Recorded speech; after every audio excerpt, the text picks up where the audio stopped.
Hello, this is Christopher Hilton, and we're creating madness with madness to creation. If you need to add a little of Quiet Riot's mental health to ensure you are taking care of your mental health, be sure to check out the Amazon best-selling 80s hard rock book, The Rise, Fall, and Rebirth of Hair Metal. And welcome to the 8th episode of the Madness to Creation podcast. This is Maddie Douglas here, and I want to thank you so much for listening again. And hopefully you enjoyed the last podcast interview with John Cohen Experimental. And in this episode, we have a very interesting author that joined us. His name is Christopher Hilton, as you heard in the beginning promo. And he released a book, which you can pick up on Goodreads and Amazon, called The Rise, Fall, and Rebirth of Hair Metal. And it is an absolutely incredible read. And what is incredible about this book is that it not only takes you through the history of hair metal, talking about various bands such as how Van Halen pretty much started the genre, and then it kind of goes through the glam metal movement, and it also talks about like the rise of bands in the 80s such as Bon Jovi, Guns N' Roses, Poison, Motley Crue, and Warrant. And it really digs into like the history behind the bands, how they got started, and the commercial success that they received. And the really cool thing about this book is Christopher Hilton pretty much did this book with very little research. He has such a hair metal fan, and he has just a cabinet full of albums based upon this genre. And he is such a wealth of knowledge. I could have talked to this guy for days on end. And we are actually working on bringing him on the podcast where like maybe once a month we kind of pour through a classic hair metal album. And I just got to think of a working title for that. And if you could help us out with a working title for that, that'd be great. And then the book kind of goes along where it talks about like how Nirvana and the grunge movement kind of led the hair metal movement on the decline. People wanted, part of it is people grew up during these times. Instead of living the decadent lifestyle, people realized that people grew up and they realized that that lifestyle wasn't for them. I mean, you can only live that lifestyle for so long. But there were still some great albums through the 90s. Albums such as Keep the Faith by Bon Jovi and Slain by Def Leppard. Then it talks about the rise again of hair metal. And a lot of it has to do with nostalgia and stuff like that. And we just, in this interview, we just pour through the book and we talk about hair metal. And I learned so much from this. And again, go to Goodreads or Amazon and pick up The Rise, Fall, and Rebirth of Hair Metal. And without further delay, here is Christopher Hilton talking about his book. Take away, Christopher. It seems like it's kind of a timeline going through, like from the start of hair metal to like the grunge era, and then back full circle again. And one thing I noticed though, in your book is that you did not really appreciate the title of hair metal, which I thought was kind of a different way of looking at it. I never understood that the term hair metal, because to me, you can't make music with hair. So, so like, what was your disdain with the title of the hair metal? Well, I think, and it's not so much that I hate the term. It's probably just how I hate that certain people use it a certain way, right? And a lot of the musicians feel the same. People that are more casual fans, they may be surprised to know that, this term hair metal, it wasn't even invented until years after the genre's heyday, generally considered to be 1986 to 1991 maybe. Up until that point, everything was it was either hard rock or mostly it was heavy metal. It surprises people now, how could it be possible in hindsight that Poison and Warrant in 1989 were heavy metal? They weren't hair metal. Hair metal was really invented after grunge, right? People needed a more disparaging, pejorative term, and hair metal, or almost to imply that the genre didn't have the credibility they were looking for. And they wanted to imply that it was more about substance, more about style instead of substance, and more about their hair or their fashion. And of course, bands hated this because for the most part, it really wasn't true, right? There were some bands that leaned in that direction, certainly, but these were the exceptions. most of these musicians that comprise this genre, these were highly skilled musicians. And the music, ironically, was a lot harder to play than grunge in general. You take a guy like CC DeVille from Poison, a signature, hair metal goofball, a poster boy for this genre. But he was classically trained under the great Isaac Perlman, or a band like Winger, right? And you think about a song like 17, you think, oh, that's silly. But if you really look at the song 17, as a musician, this is a structured, complex, difficult song to play, all right? This isn't row, row, row your boat. And so, of course, the bands hated this term, but I think, like it or not, 20, 30 years later now, it's come to be identified as really a universal identifier or phrase of the genre. It's clear to the audience, right? When I thought about what to name the book, I could have used the term glam metal, but then maybe people would have thought it would have been about Alice Cooper or the New York Dolls or David Bowie. And I'm not sure glam is that much better, right? It's still fashion. I could have used the term heavy metal, but then people might be disappointed because they're looking for information about Metallica or Megadeth or Testament. Or I could have just used hard rock, but that could be anything, right? So even though I cringed at the thought of employing this disparaging term that some people use, I thought, hey, let's be clear to the audience. And for better or worse, when someone says hair metal, in 2020, you know what you're going to get. You're going to get Motley Crue, Poison, Skid Row, Warrant, Rat, Whitesnake. I mean, you name it. And I think the other thing is, over time, it's evolved to be less of a pejorative term, right? More of a happily nostalgic term for many. Certainly not all. The bands, again, they don't see it that way. And I get it, right? But just for clarity, I adopted it. And I'll have to ask forgiveness from the bands. And trust me, I've heard from dozens of fans of the music who won't touch the book, with a 10-foot pole because it dares refer to their favorite band as a hair band. And look, I get it. I am right behind these people if we choose to view the term as style over substance, which was the term's original intent. But if we simply choose to use it as a universal identifier, then fair enough. So long answer to your short question, but really it's a polarizing topic. There's been many an argument about the term, as I'm sure you know. Oh, absolutely. And I was going to say, you brought up Wiener a little bit ago, and I'm just going to kind of give you a quick personal story. I live in town. I used to live in a town called Clear Lake, Iowa, which is home of the Surf Ballroom. Have you heard of the Surf Ballroom? I have not. It's the last place where Buddy Holly, Richie Valens, and Big Bopper played before they had that plane crash and died in North Iowa. Okay. I don't know if you've heard that story or not. Yes. Okay. Waylon Jennings was known for the infamous coin toss, that he gave up his seat on the plane. Otherwise, country star Waylon Jennings would have not been with us. And so Wiener happened to be performing there. And the only time I've heard of Wiener was just based on Playgirl magazine. Post for that. And but their music blew me away live. I didn't realize how good of a bass player Kip was. Yeah. So are you trying to promote this book in terms of trying to break down the stereotype of hair metal, or is that what your intent is? I mean, I'm not necessarily trying to convince anyone of a different opinion they might have on the term. If anything, I do try and illustrate that, these bands were certainly about more than, the style of their hair or the kind of clothing they wore, right? But I think anyone who's reading the book already knows that, right? Or they wouldn't be reading the book. I mean, it's really the more casual fan, or really even the casual observer, who tends to lump them into that category. It's not really for that audience. Hair metal was really just the term used to say, hey, let's all be clear on what this book's about, so you don't get it and you're disappointed that it's not about Metallica, say. Right. Yeah, absolutely. And I was going to say, you brought up a quote that kind of made me chuckle in the book was Joe Elliott from Def Leppard, which Def Leppard to me is one of the most talented bands there is. I mean, their drummer's one arm, for crying out loud. Basically said that the title hair metal was equivalent to a bad case of herpes.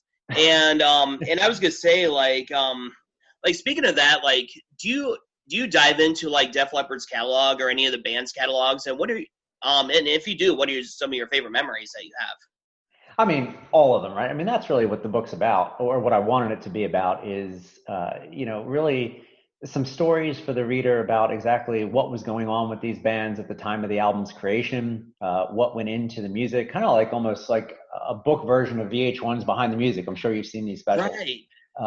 Because the neat thing is, in this genre's heyday, there was no internet, right? So people knew generally what they could glean from some magazine articles or maybe some interviews on MTV.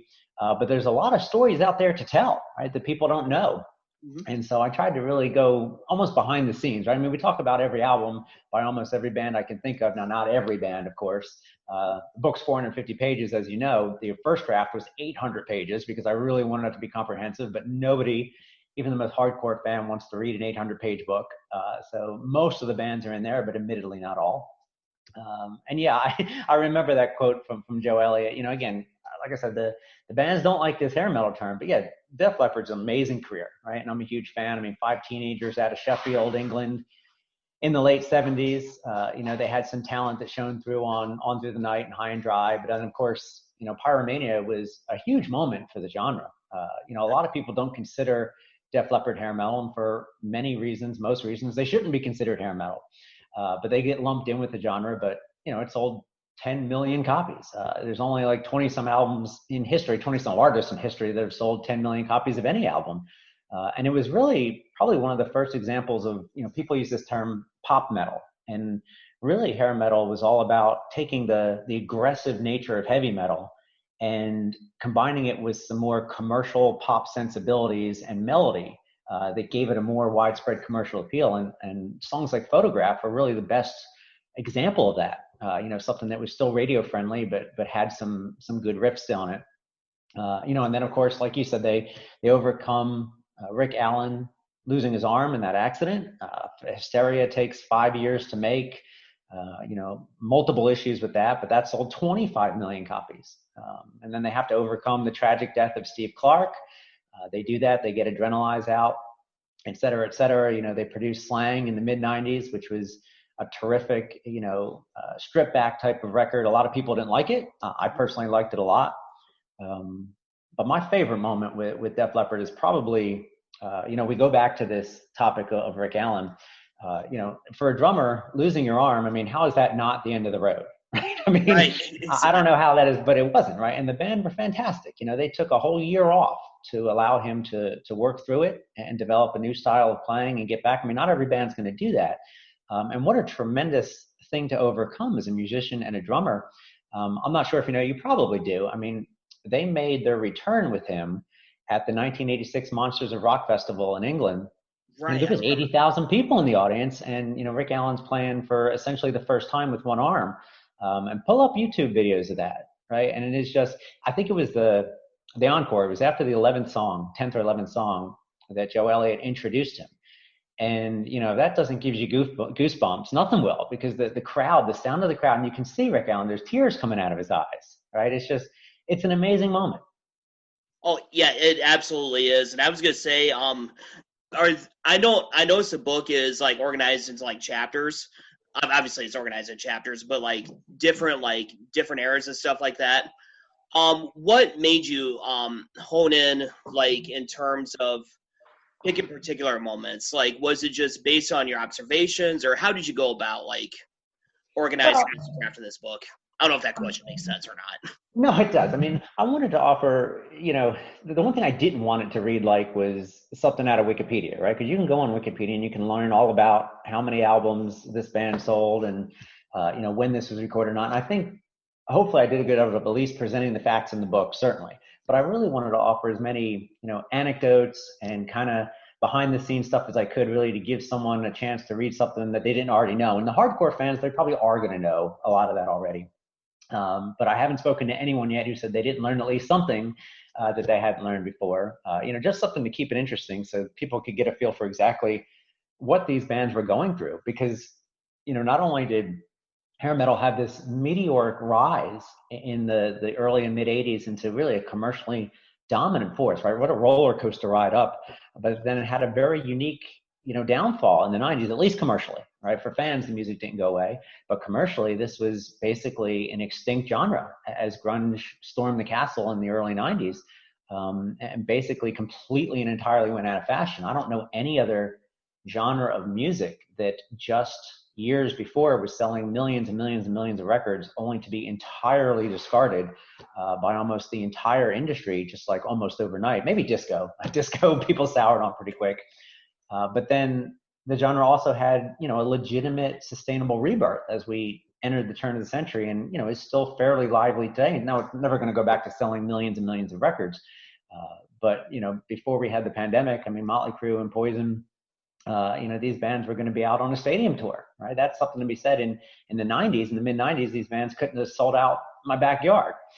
So definitely rebirth. And I think just as a 3-part arc, it's an interesting story. I talked to someone who really didn't know much about the genre at all, and God bless them, for some reason they read the book, and they said it was just a good success story, right? To see a group of people who experienced such a high rise, and then experienced some difficulties, and then made a comeback. It's the all-American story, right? Right.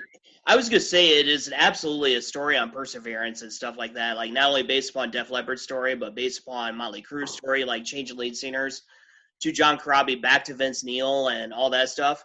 So can you, besides grunge, when did you start noticing, like as you were putting this book together, like when you started seeing hair metal just kind of go on the decline a little bit? Just like, can you pinpoint that area? Yeah, absolutely. I mean, there's this famous saying that grunge killed hair metal, or more specifically, Nirvana killed hair metal. You've heard it, I'm sure. Oh, absolutely. And there's some truth to that, but I tried to illustrate in the book that it's not the whole truth. It really isn't. And it didn't exactly happen almost overnight, like we view in retrospect. It wasn't overnight, right? It was sudden, but it wasn't overnight. There was a lot of different things going on. For one thing, and this may not be popular, but the genre played a role in killing itself off to a certain degree. There was a lot of saturation out there. There were a lot of bands that jumped on the bandwagon, and there was a lot of copycatting, and the formula got stale, and the formula got repeatable and standard. It wasn't necessarily as exciting, and there was only so much demand versus supply, right? At some point, the consumer couldn't keep up.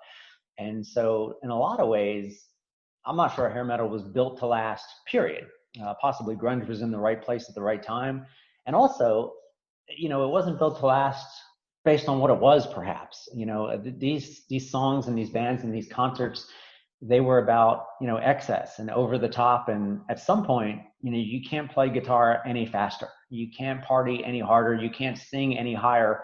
How are you going to continue to evolve and outdo yourself? And, certain bands did evolve, and you could see this even in the early 90s. Hair metal itself, this really over the top, almost fashion oriented, all party all the time, started to go away before grunge even came about. You had bands like Skid Row put out a record like Slave to the Grind, which wasn't really hair metal. Even Guns N' Roses' Use Your Illusion albums didn't have a lot to do with hair metal. Of course, neither did Appetite for Destruction. Bon Jovi put out Keep the Faith in 1992, and in a lot of ways that was a more, this is the wrong word, but mature record than something like Slippery When Wet. But it's also about the culture, right? I mean, the 80s were about excess and bigger and more, and it was a time of great economic success and expansion. Drug use was pretty common. Oh, yeah. But in the 90s, things changed, right? It was a different political and socioeconomic climate. Kids in general, a whole new generation, suddenly didn't want to have nothing but a good time. And they couldn't relate to that, right? And they had their own troubles, and they had, things they were anxious about and depressed about. And grunge music was there to kind of give them something to connect to. I think they might have been able to appreciate these huge arena concerts and what was happening on stage, but they couldn't relate to it, right? They couldn't see themselves up there. Right. Whereas, a grunge band got up and, hey, that guy looks like you, and he dresses like you, he walks and talks like you, maybe that could be you, and maybe he's singing about things that you can relate to, as opposed to these, really outrageous shows that are about nothing but, or seemingly nothing but party all the time. So it was a lot of things, I think, that caused hair metal to be less commercially successful as you went into the 90s. Maybe the most prominent thing was the industry itself, right? I mean, like I said, this did not happen overnight. I remember going to a Van Halen concert in 1991, or it might have been 1990, and Alice in Chains opened up. I mean, now that's unthinkable, right? How could a grunge band and not the Van Halen is a hair metal band, but a band of that genre, but at the time it was all rock and roll. But over time, the industry made us choose. right? They only would support one thing. MTV in particular dropped hair metal just like that overnight and said it's going to be grunge and only grunge, and that's it. This is the only flavor you get to choose from. So it was quite the event, really. Yeah, I was gonna say I agree with all that you said and stuff like that, and I was gonna say it definitely wasn't overnight. It was just as you said, like there is such a thing in music as having too much of a good thing and all that. So that was just kind of, I think that was kind of a key role too. So what about kind of a question I just thought of as you brought up Alice in Chains. It's not that common knowledge that Pantera and Alice in Chains actually started as hair metal bands. Do you think they changed because they saw the demographics changing? Do you think they changed your style? I mean, Pantera in particular, yeah. I mean, some people may be shocked if they can go dig up those first couple of Pantera records. They're almost, pop metal records. But at the end of the day, I think bands are trying to do, or at least we're trying to do for the most part, what generated commercial success, right? And what Pantera was doing wasn't working for them at the time, right? And Alice in Chains saw that they could, latch on to this other style that was having more commercial success. It's kind of interesting in that the hair metal bands also, to a large extent, did the same thing. Right? I mentioned a lot of them were evolving as they came into the early 90s anyway, but some of them, tried to evolve in line with grunge. And I think it really took two factions. On one hand, if these artists were generally, influenced by grunge and they were interested in it and they thought it had some great elements and it naturally influences your style, wonderful. I'm glad that they could try and incorporate that into their music and maybe continue to evolve. But other artists, perhaps just said, hey, to be relevant anymore, I've got to play this kind of music, even if it might not be what I'm interested in. And in cases like that, it was always shocking to me, and this doesn't necessarily benefit from hindsight all that much, that the artist would think that would be something successful. Warrant could have made the greatest grunge album ever in the mid 90s, and grunge fans weren't going to buy that because it had Warrant on the cover. And hair metal fans, for the most part, weren't going to enjoy that because, again, generally hair metal fans didn't like grunge, right? So they're serving no master by doing something like that. Now, again, if it was always in their hearts of hearts, great, right? More power to them. But if they're trying to stay relevant by doing something like that, I don't know how anyone could have thought that would have worked. Maybe it was their managers or the record labels trying to convince them of that, although the record labels, for the most part, wanted nothing to do with these hair metal bands in the mid-90s anyway. So, who could have cared? But it was interesting to see a lot of them change and then go back, or sometimes get back together in the early 2000s and kind of go back after that old style. You mentioned Motley Crue with Karabi. I don't think they were trying to jump on any bandwagon with the album they did with him. I think that's generally what they wanted to do. Of course, the general public was having none of it. I loved the album. Perhaps they were trying to jump on a bandwagon of some sorts when they did Generation Swine. Not a huge fan of that album in 1997. But when 2000 came around, they made an attempt to really get back to their roots with the more guitar-oriented, sleaze metal style of New Tattoo, even though I'm not sure they really succeeded in creating a great album there. It's just personal opinion. But yeah, the 90s were an interesting time. Yeah, I was going to say, like, Motley Crue, to me, it was almost like a resurrection when they released that Saints of Los Angeles album. To me, that album's absolutely brilliant. So, kind of a fun question. Give me a list of, like, your favorite hair metal albums and, like, your 3 favorite comeback albums. Like, for example, like Def Leppard with Euphoria instead of saying Hysteria, stuff like that. So, and I think Euphoria is a brilliant album. But anyways, I'll let you have the floor for that. Okay, you're going to make me think on the spot here. So, of course, this is all personal opinion, right? Entirely subjective. My favorite albums from the era, Appetite for Destruction, Open Up and Say Ah, Dr. Feelgood, Slave to the Grind, and probably Bon Jovi's New Jersey would probably be the first 5 that, hit my mind. But of course, I could name a dozen others and they'd probably all be just as good choices. There's simply just so much great stuff to choose from. Comeback albums, that might be a little harder, and you can span really a large time. And I guess it depends on what you define as a comeback too. Most recently, and this is very recent, and this isn't necessarily one of the platinum selling bands, but Trickster put out 2 new albums recently. that I thought were fantastic. They got back together, I think, in, I guess, the mid or early to 2011, 2012, I think, was the first record. And I thought that was probably the best record they ever did. Whitesnake did a great record, Restless Heart, in 1997. Kind of got back to their less hair metal, kind of more blues, 70s rock roots. Thought that was terrific, even though it was mostly unknown. I don't think it ever even got an official release in the US. That was how far down in the dumps hair metal was in the late 90s, if it gives you any indication. Not that it's a surprise to you. I don't know. What do you think? What other comeback albums spring to mind? Euphoria was great. You're right. I agree. Yeah, I was gonna say Euphoria. I thought Euphoria was great because Def Leppard kind of went back to the roots a little bit, but they tried to evolve somewhat. And I can't think of the name of the album, but it was like 99 or 2000. Rat came out with a very brilliant album it just felt very emotional. And those are basically the two that I think of right on top of my head. Was that the self-titled album or the collage album they did in 97, I think? Probably the self-titled. It was their self-titled record. Yeah. Yeah, that record had some good stuff on it. I remember they were lucky enough to score a new record deal. It was with Sony's offshoot with John Clodner. He signed Rat and Great White and Cinderella to new record deals at the time. Of course, Cinderella never got their record out, but Rat and Great White both got albums out right around that rebirth time in 2000. Mm-hmm. Yeah, absolutely. So I was going to say, based upon reading your bio, I know that you've interviewed dozens of these people through this. What are some memories that you have from there?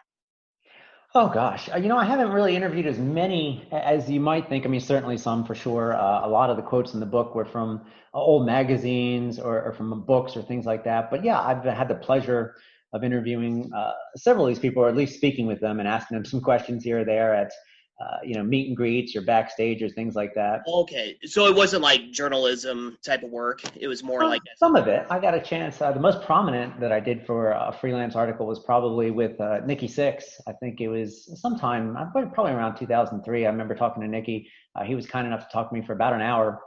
And I was fairly, these guys are larger than life heroes, but he was such a down to earth guy. Right? I remember he spent at least 10 minutes of the call trying to quiet his dogs in the background.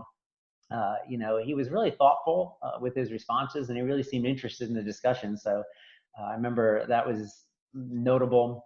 A lot of these bands. I remember talking with Janie Lane, God bless him. People. Well, the average fan, when they think about Janie, they think cherry pie and they think, the party image and things like that. But, Janie was a brilliant songwriter, and he was a really intelligent guy, I thought, certainly a very charismatic performer. I remember there were some other people, we were backstage when I was speaking with them, and this was in I guess it was late 90s. Yeah, probably late 90s. And Janie was actually trying to be sober at the time. And so it's difficult to be sober around a bunch of drunk people backstage. And I remember some drunken fans stumbled into him and dumped like a whole beer on him, right in his lap. Oh, no way. And it was cold too. And he was just such a nice, he said, "Hey, don't worry about it. No problem." I'll never forget that. Right. So yeah, I've had the pleasure of speaking with several of these bands, and most of them are just really nice, down to earth people. I remember I spoke with Sebastian Bach on a few occasions, and, people have this image of him being, kind of on 11 all the time. And at least from my observations, that's absolutely true. Right? The guy is very excited all the time. But yeah, a terrific bunch of people for the most part. Yeah, that's awesome, man. So I was going to say, was there anybody that you met kind of surprised you? Like, for example, a few years ago, I had the opportunity to interview Eddie Money. And Eddie Money was just this larger-than-life guy, reality TV star, but he was like the nicest guy ever. Was there anybody that surprised you personality-wise, like besides Sebastian Bach? I remember I didn't get to speak with him for a long time. It's probably about 10 minutes most. And I probably knew this, but the average fan might not. I got to meet Dee Snider, right, who, of course, is a hero. And, people who don't know Dee well, they might just think of the videos from the early 80s, right? They're thinking of, "We're not going to take a video, I Want to Rock." I mean, Dee is just, he doesn't drink, he doesn't do drugs. He's super intelligent and super nice. He's not this, wild, crazy guy. And so I really enjoyed speaking with him, but, most people might not know that about him. Yeah, I was gonna say a couple of things that Dee Snider has became famous for over the recent years was him talking about his album with the parental advisory explicit Yeah. content thing, and also with gosh, he did a reprise of "We're Not Going to Take It Anymore," where it was just like him behind an orchestra and piano, or in front of orchestra and piano. It was absolutely gorgeous. So I was gonna say like so um you touched a lot on Van Halen in the book, and as we know, this year we lost Eddie Van Halen. What do you feel Van Halen's impact was on the music industry as a whole? Oh gosh, I mean, I don't think it's an overstatement to say the impact of Van Halen on rock music is immeasurable. Probably right up there with Led Zeppelin in terms of influencing artists, particularly with this genre. I mean, Van Halen in the late 70s and particularly early 80s, I mean, this was the ultimate rock and roll party band. Uh, Absolutely. every guitarist was influenced by Eddie Van Halen, all of them. I mean, how many, there's probably nobody else you can say that about. David Lee Roth, for his part, was the front man. Most of these guys modeled themselves after, from a look and really a charisma standpoint. And of course, Michael and Alex they had this thunderous bottom end. They really were, in a lot of ways, the blueprint, the early blueprint for everything that would become hair metal. No doubt about it, right? I mean, we talk about, and the book talks an awful lot about, how hair metal started and what bands launched it. And, certainly albums like Mental Health or the single off that, of course, Come On Feel the Noise, or Motley Crue, and even Twisted Sister, Scorpions, etc. But it was really Van Halen that had all these elements long before everybody else. And their music itself, like I said, I use the term party music, but this was heavy guitar oriented music that had melody, and commercial sensibilities. That's really what hair metal was all about at the end of the day. It took this very aggressive nature from heavy metal at the time and said, hey, how can we make this commercial? And let's add melody and some other things. And of course, the Van Halen lifestyle, right? They were what a rock band should be in the early 80s. The lifestyle everyone wanted to live, everyone wanted to emulate. It's impossible to understate their impact. It's simply just an amazing group of musicians, an amazing band. Yeah, I would agree 100%. So in your opinion, what makes when you talk about the rise and fall and possibly rise again of hair metal, what makes this music timeless? Well, I mean, the music simply meant so much to so many people that grew up on it, and it still means a lot to these people, and even quite a few new followers as well. Being a fan of hard rock and heavy metal in the 80s, it was kind of like you were in an exclusive society, right? A grouping of all types of brothers and sisters that could come together with, a fierce passion and enthusiasm for a shared interest. And it gave a lot of people who feel they didn't necessarily have a place to fit an opportunity to belong to something and be a part of something that they thought was special. And no doubt, I mean, without a doubt, the amazing spectacle, the bands, and the rocking anthem-based nature of the music, it was all a huge part of the allure. But you mentioned timeless. I mean, the universal appeal may have been, anything, the scorching guitars, the catchy hooks, the impassioned vocals, the flashiness, the fashion, the lifestyle, or just the whole over-the-top extravaganza of the whole thing. But the enduring appeal, is perhaps the nostalgia, right? And the desire people have to revisit or to hold on to the glory days of their youth, oftentimes along with their continuing desire to have a sense of escapism that this music can provide. At its core, I think hair metal is about dreams, expression, escapism. Music exists to make us feel emotions, and people want to get back to that, right? They want to relive their glory days. They're more than happy to head out on a Friday or Saturday night and listen to 11 songs that they grew up on and get a little taste of their youth again. I don't think that'll ever go away for a lot of people. There were just too many people that it meant too much to.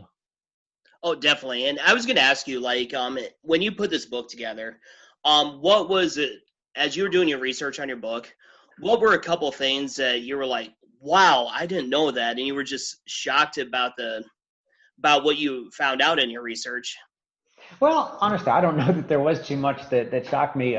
Like I said, I didn't necessarily, this is going to come off wrong, I didn't necessarily have to research too much of it, right? I mean, I've been living and breathing this genre for better or worse. I mean, call me crazy, for 30 some years now. It is definitely the only thing that I'm qualified to have somewhat of an expert opinion on. So, outside from, sitting down with every one of my 2,000 CDs about this type of music and going through stacks and stacks of magazines and thinking back to some quotes I've heard and maybe, typing that quote in the internet just to make sure I quoted it properly. Most of it, I just wanted to come from my head and come from a fan's perspective. That's not to say when I was typing in some of these, I remember like someone would say something and let me type that in and probably I'll bring up the exact quote. Maybe I didn't stumble upon something else that I didn't know. So there were some things. The only thing that I really had to research per se is, the exact sales figures for an album or the exact day an album came out. I might have known that, Shout at the Devil sold 4 million copies, but is it 4.1 or 4.2? I don't know. I got to look that up. Or I might remember, an album came out in the summer of a certain year, or even the month of a certain year, but I don't remember the exact day. So that was really the only research that went into it. But I think one of the things that came across to myself in terms of, not a revelation, but one of the things, even was the reason I did this, is there's tons of fantastic books out there on these bands. You can go read any of them. You can read Motley Crue's The Dirt. You can read Sebastian Bach's autobiography. You can read Steven Tyler's autobiography, any and all of them. But to my knowledge, there wasn't any that tied it all together from a genre standpoint. Like I said, this amazing story of the rise, the fall, and the rebirth, there weren't any books like that, right? So I wanted to make sure we could not only represent the stories of the individual bands, but how did it all tie together? Because for the most part, these bands were going through the generalized same things all at the same time. And so, I was amazed that it actually did fit in that natural arc, because not everything does. You can't smash something into a story just because you want to. Exactly. Yeah, and I was going to say, one question I had sent to you this morning was to form your ultimate hair metal supergroup. You have 2 guitarists, a singer, bass player, and drummer. Who do you have in your band? Okay. So I have to apologize.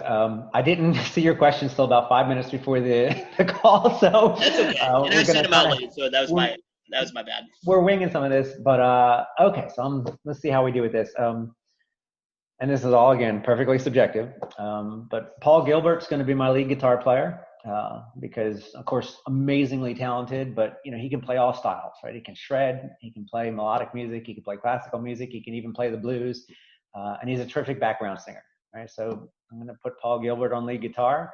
Naturally, we're going to put Billy Sheehan on bass, just because the two work well together, and goes without saying, he's an amazing talent, also a great harmonizer. A drummer.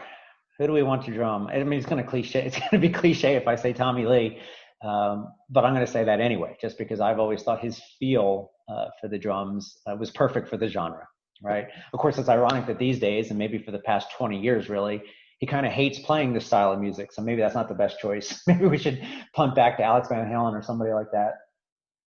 You said we need a rhythm guitarist too? If you want to put a rhythm guitarist. Okay, well, let's do that. Why don't we take Izzy Stradlin? One of the things I always admired about Izzy Stradlin was, Slash is an amazing lead guitar player. But if you listen to Appetite for Destruction, Izzy found a way to complement his lead guitar playing that I thought was really unique, right? Different than what most rhythm guitar players did. I don't even know how he came up with some of the stuff he did, but it wasn't lead guitar playing, and it wasn't just strumming along. It was these really intricate kind of, really inventive parts that perfectly complemented what Slash was doing. And of course, not only that, he is a very talented songwriter. Oh, definitely. And a singer. The singer's got to be the toughest part. I mean, in his prime, I would say there were very few people that rivaled Sebastian Bach in terms of vocal ability. I'm not sure that maybe he has all that these days. Of course, he's still amazing. Maybe Axl Rose was the only other one singing on that level at the time, although I wasn't a huge fan of Axl's stylings after the Appetite for Destruction record. You could pick a guy like David Lee Roth, who was probably the ultimate frontman, even if, technically maybe wasn't the most proficient of technical singers, or maybe even a guy like Mike Medshevik, right, from Steelheart, just an amazing vocalist. So let's see what I've done there. I probably put together 5 people who don't fit together at all. It's probably a time bomb of personalities. So I've probably failed in that respect, but those were the first few off my mind.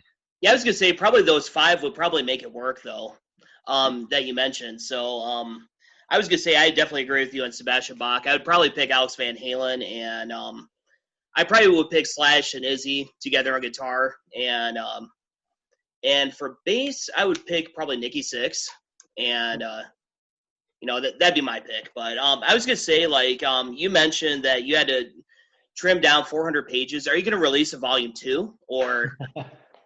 A couple of people have asked me that.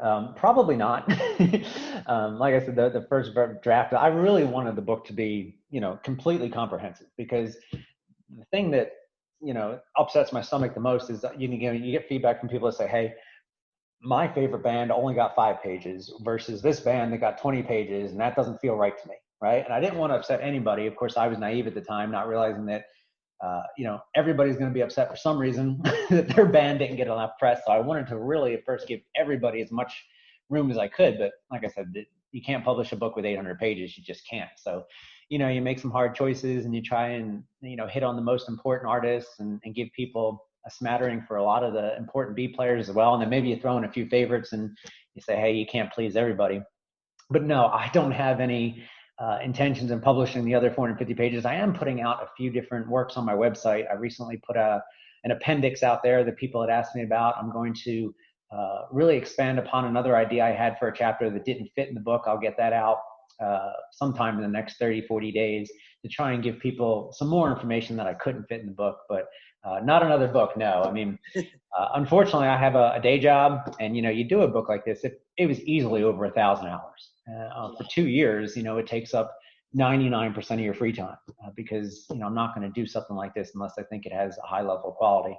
And there's probably a lot of things I put to the side that I need to get back to as opposed to investing another couple of years. But, who knows? Maybe something fun to do someday. Yeah, definitely. And I was going to say how we've all had to adjust, like how we promote things because of COVID-19. Obviously, you probably couldn't do book signings or anything like that because of COVID-19. How have you had to adjust in terms of promoting the book? Well, I mean, full disclosure, I am not a great promoter. I've probably not done the book the service it deserves in terms of promotion. I do send out a lot more signed copies than I would have thought. So I am able to do that through the mail. I get quite a few requests for signed copies, so I appreciate that people are interested in that. I will fully admit that before the book, I had 0 social media presence, and I mean 0, right? So no Twitter, no Instagram, no Facebook, nothing. And so I forced myself out on Facebook, and I do a lot of communication there. I've been able to join a lot of groups that talk about this kind of music and share it with them, and really made a lot of wonderful acquaintances. Still don't have Twitter, still don't have Instagram, probably can't spell Instagram or any of these other things. So that's going to remain a deficiency, I'm afraid. But hopefully, like I said, I didn't write the book to make any money off it for sure. I really just wanted to share it with a lot of people that were fans. It's really the book I always wanted someone else to write so I could read it. Like I said, I don't think anyone else has really ever put together a story about the genre itself and tried to really provide as many backstage nuggets as they can. So hopefully that's enjoyable for other fans of the genre. I always appreciate meeting and speaking with other fans, yourself included.